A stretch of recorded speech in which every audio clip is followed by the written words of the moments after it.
Chapter 15 में दिया है हमारा जंगल। इस चैप्टर में हमें जंगल के बारे में पढ़ना है। इसमें जंगल में कौन कौन सी चीज़ें दिखाई देती हैं, कौन कौन से पेड़ पौधे हैं, जीव जंतु या जानवर हैं, उसकी संख्या क्यों कम हो रही है, या पेड़ पौधों को बचाने के लिए हमें क्या क्या करना चाहिए, इस सब चीज़ों के बारे में हम डिटेल से पढ़ेंगे। तो देखते हैं, कल हम वाल्मीकि अभयारण्य जाएंगे। इसके लिए गुरुजी ने हमें कुछ तैयारियां करने को कहा। हम सब ने खाने की सामग्री, झोला, पेंसिल, खाली कागज़, रबड़, कैंची, रस्सी, रुई, डिटोल आदि की सूची बना ली है। सभी को अलग अलग सामान लाने की जिम्मेदारी दी गई है। अब यहाँ प्रश्न है कि सभी बच्चे कहाँ घूमने जाने वाले हैं, उसके लिए उन्होंने क्या क्या तैयारी की। तो सभी बच्चे वाल्मीकि अभयारण्य घूमने जाने वाले हैं। उसने क्या क्या तैयारियाँ की, तो उसने तैयारियाँ की जो यहाँ पे लिखा है, खाने की सामग्री, झोला, पेंसिल, खाली कागज़, रबड़, कैंची, रस्सी, रुई, डिटेल आदि की सूची उन्होंने तैयारी की। ठीक है, फिर आगे प्रश्न आगे दिया है, अगले दिन सवेरे जल्दी ही हम अभयारण्य के लिए रवाना हो गए। सभी ने बस में बहुत मज़े किए। बस में गुरुजी ने बताया कि हम सब अभी वाल्मीकि राष्ट्रीय उद्यान, जो एक वन्य जीव अभयारण्य है, देखने जा रहे हैं। यहाँ मुख्य रूप से बाघ का संरक्षण किया गया है। अभयारण्य जंगल का वह हिस्सा है जहाँ जंगली जानवर बिना किसी खतरे के खुले घूम सकते हैं। हम उन्हें कोई नुकसान नहीं पहुँचाते हुए इसकी सैर भी कर सकते हैं। अभयारण्य पहुंचकर गुरुजी ने हम सभी को गंदगी नहीं फैलाने तथा जानवरों को परेशान नहीं करने के बारे में समझाया। इसके बाद हम सभी छोटी छोटी गाड़ियों में बैठकर अभयारण्य घूमने निकले। हमने साल, शीशम, खैर, कत्था, सेमल, जामुन आदि के पेड़ देखे। अचानक गाड़ी रुक गई।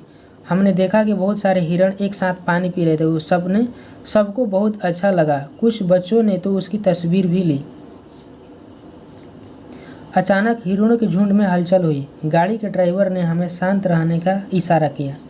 थोड़ी देर बाद का नज़ारा जो तो आश्चर्यचकित करने वाला था। हमने देखा कि झाड़ियों में से अचानक एक बाघ निकला और हम सभी भौंचक्के रह गए। हिरणों का झुंड भी कुछ घबराया सा था और वे इधर उधर भागने लगे। देखिए, इस चैप्टर में एक जंगल के बारे में दर्शाया गया है, जो कि इस चैप्टर का ही नाम है हमारा जंगल। इसमें एक वाल्मीकि अभयारण्य है, अभयारण्य यानी जंगल, जिसमें बहुत से जानवर हैं। उसी जानवर को देखने के लिए बच्चे अपने गुरुजी के साथ या माता पिता के साथ उस अभयारण्य यानी जंगल में जाते हैं और बहुत से ऐसे जीवों को, जानवरों को देखकर और उसका आनंद लेते हैं। क्वेश्चन यहाँ पे है कि आपको क्या लगता है कि हिरणों के झुंड में हलचल क्यों हुई? आपको क्या लगता है कि हिरणों के झुंड में हलचल क्यों हुई? तो चलिए इस प्रश्न का उत्तर जान लेते हैं। पहले क्वेश्चन देख लेते हैं यहाँ पे 1 नंबर से कि सभी बच्चे कहाँ घूमने जाने वाले थे। तो सभी बच्चे वाल्मीकि अभयारण्य घूमने जाने वाले हैं। उसके लिए उन्होंने क्या क्या तैयारियाँ की हैं? तो उसके लिए उन्होंने खाने की सामग्री, झोला, पेंसिल, खाली कागज़, रबड़, कैंची, रस्सी, रुई, डिटोल आदि की तैयारियाँ की हैं। प्रश्न 3 में दिए हैं कि आपको क्या लगता है कि हिरणों के झुंड में हलचल क्यों हुई? तो इसका आंसर है कि झाड़ियों से बाघ के अचानक आने के कारण हिरणों के झुंड में हलचल हुई। फिर इसके बाद दिया है कि ड्राइवर ने बताया कि इस अभयारण्य में कभी कभार ही ऐसा नज़ारा देखने को मिलता है, क्योंकि यहाँ बाघों की संख्या बहुत कम रह गई है। थोड़ी देर बाद हम वहाँ से आगे बढ़े और जंगल में एक ऐसी जगह जाकर रुके जहाँ खुला मैदान था। वहीं बैठकर गुरुजी से बातें करने लगे। हमने उनसे जंगल के बारे में बहुत कुछ जाना। जैसे देखिए यहाँ पे दिया है इस फिगर में। फिर इसके बाद आगे देखते हैं।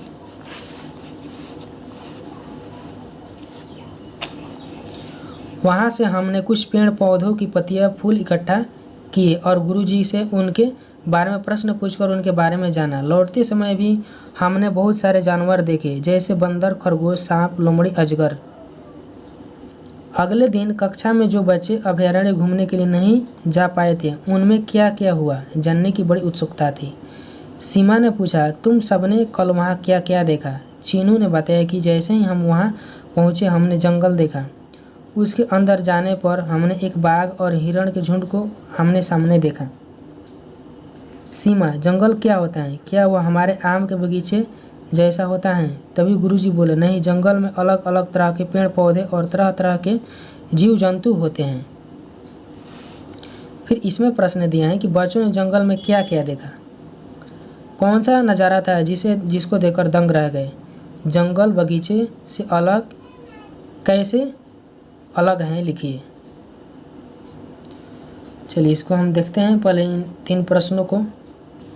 क्वेश्चन है कि बच्चों ने जंगल में क्या क्या देखा। तो बच्चों ने जंगल में बहुत से जानवरों, पेड़ पौधों को देखा। उन्होंने बंदर, खरगोश, सांप, लोमड़ी, अजगर तथा जंगल के अंदर जाने पर बाघ और हिरण के झुंड को आमने सामने देखा।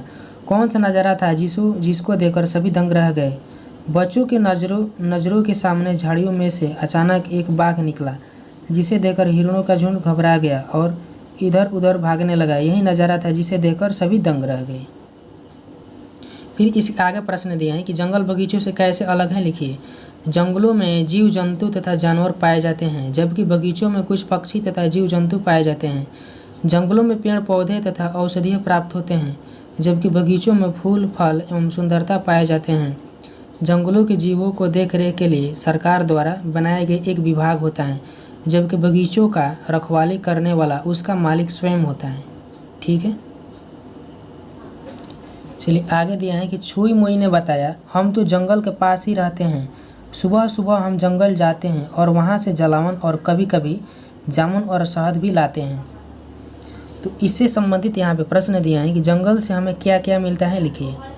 फिर आगे दिया है कि राहुल, लेकिन मेरे पिताजी ने बताया है कि जंगल खत्म हो रहे हैं और उनमें रहने वाले जानवरों की संख्या भी तेज़ी से घट रही है, अतः जंगल से कुछ भी लाना अपराध है। ऐसा करते हुए पकड़े जाने पर सज़ा भी मिलती है। तो इससे संबंधित क्वेश्चन है यहाँ पे कि अगर राहुल की बात सही है तो फिर छुई मुई का परिवार जलावन और अन्य चीज़ों की व्यवस्था कैसे करेगा। अपने दोस्तों के साथ चर्चा कर लीजिए। इसमें 3 प्रश्न हैं, इन तीनों और ये चारों प्रश्नों को हम देख सकते हैं यहाँ पे आंसर में। प्रश्न है कि जंगल से हमें क्या क्या मिलता है, लिखिए। तो जंगल से हमें जलावन के लिए लकड़ी, फल, जामुन और शहद तथा विभिन्न प्रकार की चीज़ें मिलती हैं। प्रश्न है कि अगर राहुल की बात सत्य है तो फिर छुई मुई का परिवार जलावन व अन्य चीज़ों की व्यवस्था कैसे करेगा। अपने दोस्तों के साथ चर्चा कर लीजिए। तो इसका आंसर है कि अगर छुई मुई का परिवार उस जंगल से जलावन के लिए बेकार सूखी लकड़ियाँ और सूखे पत्ते जमा करेगा, तो जंगल से अगर फल शहद खाने वाली चीज़ें लेगा तो उससे जंगल पर कोई प्रभाव नहीं पड़ेगा। फिर आगे प्रश्न दिया है, अगर सारे जंगल खत्म हो जाएंगे तो क्या होगा। अगर सारे जंगल खत्म हो जाएंगे तो जानवर तथा जीव जंतुओं का भी जीवन नष्ट हो जाएगा तथा मनुष्य को जो जंगल से बहुमूल्य वस्तुएं प्राप्त होते हैं वे सब मिलना बंद हो जाएंगे, और भी हमें पेड़ पौधों से जो ऑक्सीजन तथा शुद्ध वायु मिलते हैं वे सब मिलना बंद हो जाएंगे। इस प्रकार जंगल नष्ट हो जाने के कारण मानव जीवन पर भी इसका गहरा असर पड़ेगा। आगे प्रश्न और दिया है कि जंगलों को खत्म होने से बचाने के लिए क्या क्या किया जा सकता है। तो जंगलों को खत्म होने से बचाने के लिए निम्न कार्य किया जा सकता है। पेड़ पौधों को ह्रास होने से बचाना चाहिए।